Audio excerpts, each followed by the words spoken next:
Hello students, moving charges and magnetism के इस chapter में ये वीडियो नंबर 3 है।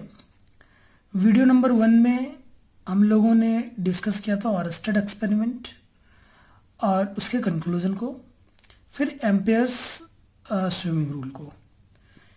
वीडियो नंबर 2 में हम लोगों ने पढ़ा था बायो सावर्ट लॉ, उसके स्पेशल केसेस को। इस वीडियो नंबर 3 में हम लोग उसी बायो सावर्ट लॉ के एप्लीकेशन को डिस्कस करेंगे। तो ये जो टॉपिक है, आज का हमारा जो टॉपिक है, magnetic field due to a current carrying loop. ये क्या है? This is the application of ये application of Biot Savart law है। ये क्या है? Application of Biot Savart law. तो इससे पहले कि हम लोग बायो सावर्ट लॉ के एप्लीकेशन को पढ़ें, इससे पहले हम लोगों को क्या पढ़ना पड़ेगा? एक बार बायो सावर्ट लॉ को रिमाइंड करना पड़ेगा, तभी हम लोग उस आगे की ओर बढ़ेंगे। तो बायो सावर्ट लॉ में हम लोगों ने पढ़ा था कि कोई भी करंट एलिमेंट के कारण किसी पॉइंट पी पे कितना मैग्नेटिक फील्ड होता है।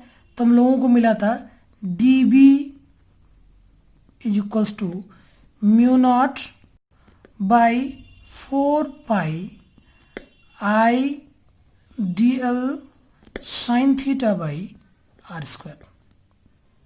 ये एक एक्सप्रेशन मिला था। इसी को हम लोग वेक्टर फॉर्म में ऐसे भी लिखते थे, dV vector magnetic field due to a current element is equals to mu not by 4 pi I, और यहाँ पे हम लोग लिखते थे क्या? DL cross R by R³।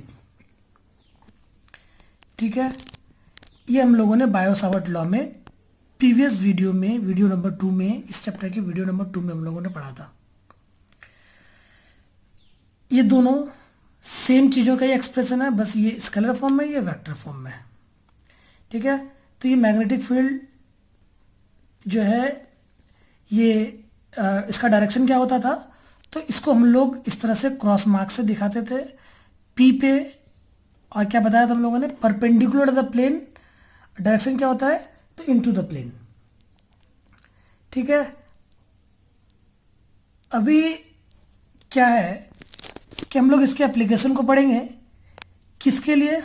तो कोई भी करंट कैरिंग जब लूप होगा,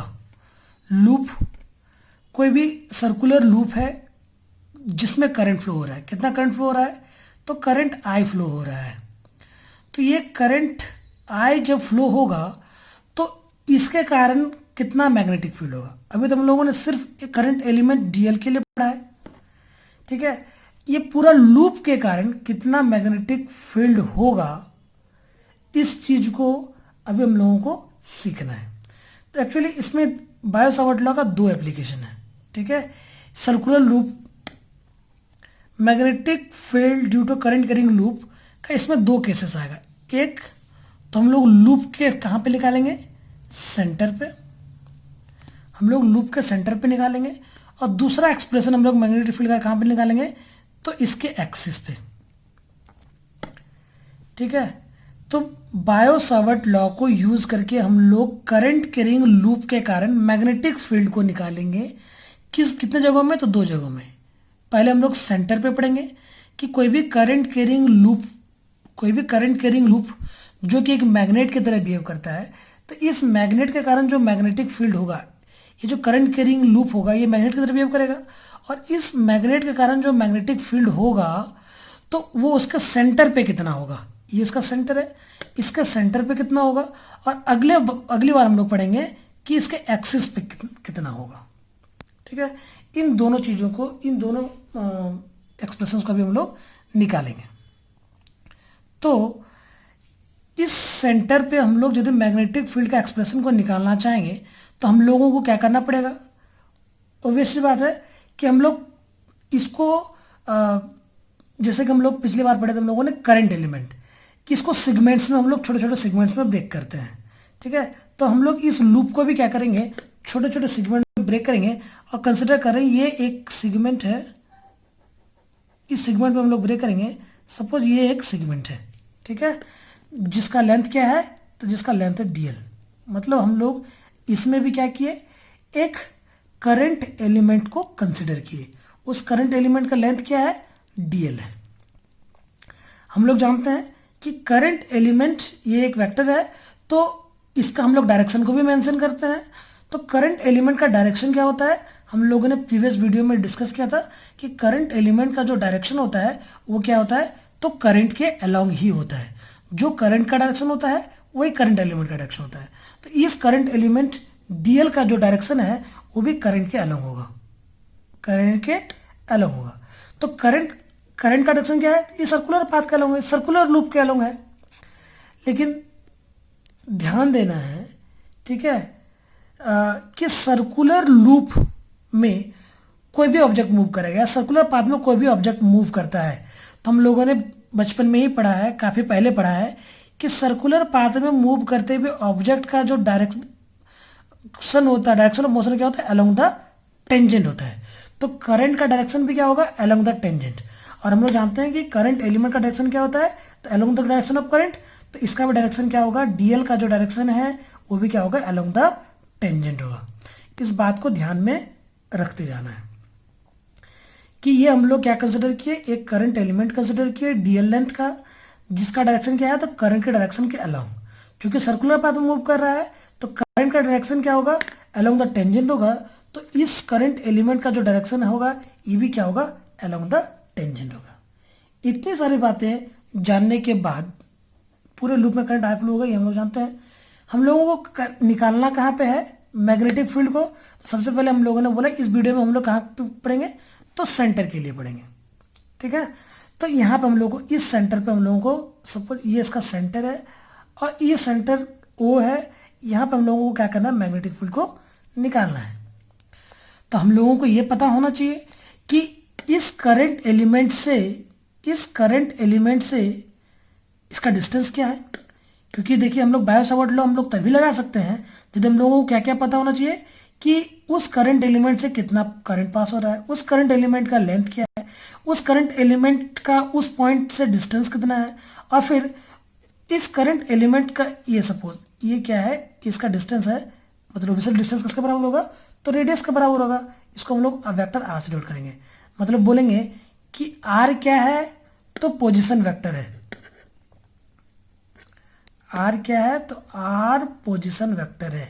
किसका, इस पॉइंट ओ का, इस सेंटर का, किसके रिलेटिव, किसके रिस्पेक्ट में, किसके रिलेटिव, तो इस करंट एलिमेंट डीएल के रिलेटिव।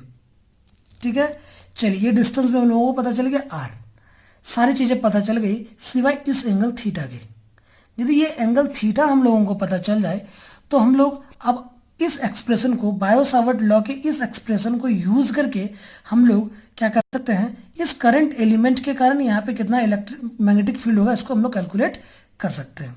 तो class 10th mathematics chapter 10 theorem 10.1 आप लोगों ने पहले ही पढ़ा है कि ये टेंजेंट जो होता है ये क्या होता है, रेडियस पे नॉर्मल होता है। हम लोग जानते हैं ये टेंजेंट जो होता है रेडियस पे क्या होता है, नॉर्मल होता है। तो जाहिर सी बात है कि इन दोनों के बीच इसका डायरेक्शन क्या है, थीटा क्या होता है, तो डीएल का डायरेक्शन और इसके पोजीशन वेक्टर ओ के पोजीशन वेक्टर, ठीक है, ओ के पोजीशन वेक्टर के बीच बनने वाला एंगल होता है। ठीक है, तो ये एंगल कितना होगा, 90 डिग्री होगा। ये एंगल 90 डिग्री होगा। अब तो सारी चीजें पता चल गई, आई, डीएल, थीटा, आर, सारी चीजें पता चल गई। अब इन सारे वैल्यूज को यदि हम लोग पुट करें इस एक्सप्रेशन में, बायो सावर्ट लॉ के इस एक्सप्रेशन में, तो अभी हम लोगों को क्या मिलेगा, चलिए इसको रिमूव कर देते हैं क्योंकि इसको हम लोग यूज नहीं कर रहे हैं, तो इसको रिमूव कर देते हैं। तो इसको यदि हम लोग पुट करें, इन सारे वैल्यूज को यदि हम लोग पुट करने पे हम लोगों को क्या मिलता है, करंट तो आई पास हो रहा है, करंट एलिमेंट का लेंथ तो डीएल ही है, डिस्टेंस तो आर ही है, सब थीटा के वैल्यू को यदि हम लोग पुट करें यहाँ पे, थीटा का वैल्यू कितना पुट करेंगे, 90 डिग्री, तो यहाँ पे जो dB है, ये dB क्या मिलेगा, म्यू नॉट बाई 4 पाई, ठीक है, mu not by 4 pi I D L sine 90 by R square. और साइन 90 का वैल्यू कितना होता है, साइन 90 का वैल्यू 1 होता है। मतलब डेफिनेटली ये जो dB का वैल्यू मिलेगा, ये जो dB का वैल्यू मिलेगा वो क्या मिलेगा, dB का वैल्यू मिलेगा mu naught by 4 pi I D L, sine theta का वैल्यू 1 हो गया, बाई आर स्क्वायर। ये सिर्फ किसके लिए निकला, तो इस करंट एलिमेंट dl के लिए, इस करंट एलिमेंट dl के लिए। लेकिन हम लोगों को क्या चाहिए, हम लोगों को तो चाहिए पूरे करंट कैरिंग लूप के कारण, इस पूरे लूप के कारण इसके सेंटर पे कितना मैग्नेटिक फील्ड होगा। तो ऑब्वियस सी बात है, हम लोगों को ये एक स्मॉल सेगमेंट के लिए मिला, कि स्मॉल पार्ट के लिए मिला। तो हम लोगों ने पहले ही इस तरह के काफ़ी सारे प्रोसेस को किया है कि एक स्मॉल एलिमेंट के मिलने के बाद हम लोग क्या करते थे, तो उसको पूरे लूप के लिए इंटीग्रेट कर देंगे, हम लोगों को पूरा मैग्नेटिक फील्ड मिल जाएगा।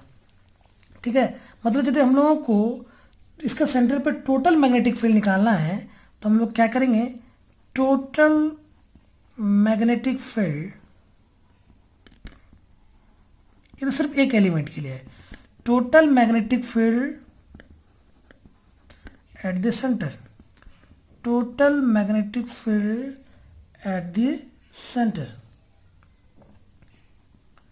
तो क्या करना पड़ेगा हम लोगों को, इस वो कितना किसके बराबर हो जाएगा, बी के बराबर, और वो उसके लिए क्या करना पड़ेगा, तो इस डीबी को हम लोगों को इंटीग्रेट करना पड़ेगा, किसके लिए, तो पूरा लूप के लिए। ठीक है, पूरे लूप के लिए इसको क्या करना पड़ेगा, हम लोगों को इंटीग्रेट करना पड़ेगा। अभी क्या करेंगे हम लोग, इस डीवी के वैल्यू को पुट करते हैं। तो डीवी का वैल्यू क्या मिला हुआ है, mu not by 4 pi I D L by R square. इसमें ये चूंकि ये परमेबिलिटी है, ये तो कांस्टेंट है, 4 पाई कांस्टेंट है, कांस्टेंट करंट फ्लो हो रहा है, ये रेडियस तो बदलेगा नहीं, सिर्फ क्या रह जाएगा, तो डीएल रह जाएगा, बाकी सारी चीज़ें बाहर आ जाएंगी। तो हम लोग क्या लिखेंगे, तो D B is equals to mu not by 4 pi R square भी बाहर आ जाएगा, सिर्फ क्या रह जाएगा, तो डीएल को इंटीग्रेट करना है, किसके लिए, तो पूरे लूप के लिए। तो इस पूरे लूप के लिए, सर्कुलर लूप के लिए, ये जो डीएल का लेंथ क्या होगा, तो इसका सरकमफेरेंस के बराबर। आसान सा चीज़ है ये कि इस डीएल का पूरा लेंथ क्या होगा पूरे लूप के लिए, तो इसका सरकमफेरेंस के बराबर। तो आर रेडियस का सर्कल का सरकमफेरेंस कितना होता है, तो उसी को लिखेंगे इंटीग्रेशन ऑफ डीएल की जगह पे। तो हम लोगों को क्या मिलेगा कि B is equals to mu not by 4 pi R square, और इस डीएल को पूरे लूप के लिए हम लोग इंटीग्रेट करेंगे। तो पूरा लूप क्या है, एक सर्कल है आर रेडियस का, तो इसको हम लोग क्या करेंगे, क्या लिखेंगे, 2 पाई आर। ठीक है, तो यहाँ पे काफ़ी सारी चीज़ें कैंसिल होने वाली है, ये पाई आर और ये पाई और एक आर कैंसिल हो जाएगा, 2 और ये कैंसिल हो जाएगा, मतलब कि सॉरी यहाँ पे एक चीज़ छूट रहा है, म्यू नॉट आई। ठीक है, यहाँ पे हम लोगों को क्या मिलेगा, बी का expression, B is equals to क्या मिला, तो बी इज इक्वल्स टू यहाँ पे मिलेगा mu not I by 2r।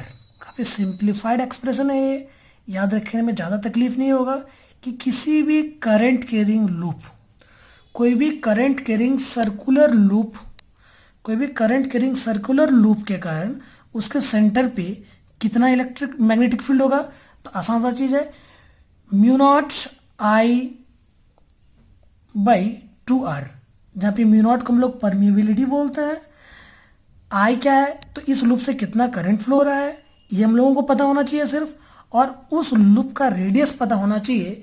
तो हम लोगों को क्या पता चल जाएगा कि उसके सेंटर पे मैग्नेटिक फील्ड का वैल्यू क्या होगा। This is the expression for the magnetic field at the centre of A current carrying loop, and this is the application of Biot-Savart law. हम लोगों ने बायो-सावर्ट लॉ को यूज करके ही इस एक्सप्रेशन को निकाला है। अभी ये तो एक सिंगल लूप। लेकिन कई कई बार क्या होता है, हमारे पास कॉयल होता है, ठीक है, कई कई बार हमारे पास क्या होता है, कॉयल होता है, इस तरह का कॉयल होता है। तो इस कॉयल में कई सारे लूप होंगे। तो जब ये तो एक लूप के लिए है, लेकिन कॉयल में क्या होता है कि बहुत सारा लूप होता है, बहुत सारे टर्न्स होते हैं। तो वैसे में हम लोग क्या करते हैं, ओबियसली इस एक्सप्रेशन को n से मल्टीप्लाई कर देंगे, ठीक है।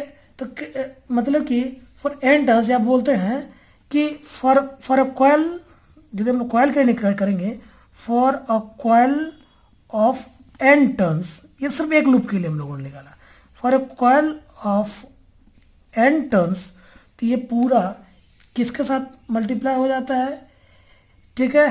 तो b is equals to mu naught n i by 2r, ठीक है। तो इसमें ध्यान रखना है कि ये कब होगा, जब एक सिंगल लूप के बजाय एक n टर्न्स का कॉयल होगा और एक दूसरे के ऊपर, ये तो एक तरह से सोलेनॉइड टाइप्स हो गया, ये नहीं, हम लोग नॉर्मली जानेंगे कि ये एक दूसरे के ऊपर ये कॉइल्स क्या होता है, जब वाउंडेड होते हैं। तो ऐसे कॉइल के लिए ये क्या होता है, ये एक्सप्रेशन होता है। बस सिंपली उस एक्सप्रेशन में हम लोग क्या करते हैं, तो उसको n से मल्टीप्लाई कर देते हैं, ठीक है। ये किसके लिए हो गया, तो n टर्न्स वाले कॉइल के लिए। अभी हम लोग अगले वीडियो में, अगले क्लास में डिस्कस करेंगे क्या, तो magnetic field due to current carrying loop के लिए ही। लेकिन इस बार हम लोगों ने सेंटर पे निकाला था, अगले बार हम लोग क्या करेंगे, उस लूप के एक्सेस के किसी पॉइंट पे निकालेंगे, उस लूप के एक्सेस के किसी पॉइंट पे, ठीक है। Thank you.